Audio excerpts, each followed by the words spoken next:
మీరు బంగారం తాకట్టు పెట్టి ఆ బంగారం డబ్బులు కట్టలేక ఇబ్బంది పడుతున్నారా? ఆచారి గోల్డ్ వాళ్ళు మీ బంగారం కొని మీ లోన్ తీర్చి మిగిలిన డబ్బులు మీకు ఇచ్చేస్తారు. ఇంకెందుకు ఆలస్యం? ఆచారి గోల్డ్ ఈ నెంబర్స్ కి కాల్ చేయండి. చానాల తర్వాత వైసీపీ అధినేత జగన్ జాతీయ మీడియాను తన నివాసం తాడేపల్లి ప్యాలెస్ కు పిలిపించుకున్నారు.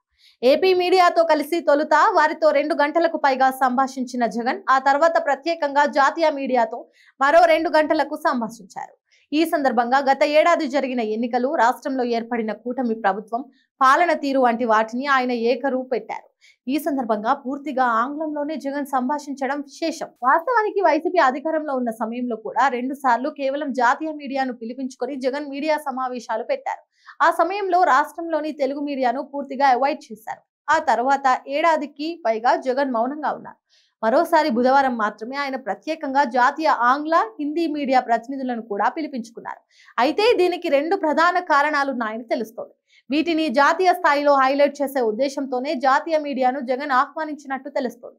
ఓట్ల చోరీ, నకిలీ ఓట్లు, ఎన్నికల ఫలితం సమయంలో పెరిగిన ఓట్ల అంశంపై తాను ప్రత్యక్షంగా జాతీయ స్థాయిలో ఎలుగెత్తలేకపోవడం, ఈ మీడియా ద్వారా తన వ్యూహాన్ని, ఏపీలో జరిగిన ఎన్నికల తీరును వివరించే ఉద్దేశంతోనే జాతీయ మీడియాను పిలిచినట్టు తెలుస్తోంది. ఇదే విషయాన్ని తాడేపల్లి వర్గాలు చెబుతున్నాయి. తద్వారా ఏపీలోనూ ఓట్లలో జరిగిన అవకతవకలు, అన్యాయాలు వంటి వాటిని జాతీయ స్థాయిలోకి తీసుకువెళ్లేందుకు జగన్ గ్రౌండ్ ప్రిపేర్ చేసుకున్నట్టు చెబుతున్నారు. తాజాగా జరిగిన జెడ్పీటీసీ ఉప ఎన్నికల వ్యవహారాన్ని కూడా జాతీయ స్థాయికి తీసుకువెళ్లాలన్న ఉద్దేశంతో జగన్ ఈ పని చేశారని అంటున్నారు. పులివెందుల, ఒంటిమిట్ట జెడ్పీ ఉప పోరులో వైసీపీని ఇరుకున పెట్టారని, అన్యాయం, అక్రమంగా పోలింగ్ నిర్వహించారని, దీనికి అధికారులు కూడా సహకరించారని జగన్ చెప్పడం ద్వారా జాతీయ స్థాయిలో తన వాదనను బలంగా వినిపించే ఉద్దేశంతోనే జాతీయ మీడియాను ఆయన పిలిచినట్టు సమాచారం. కాగా ఇంగ్లీష్ మీడియా ప్రతినిధులు అడిగిన ప్రతి ప్రశ్నకు జగన్ సమాధానం చెప్పారు.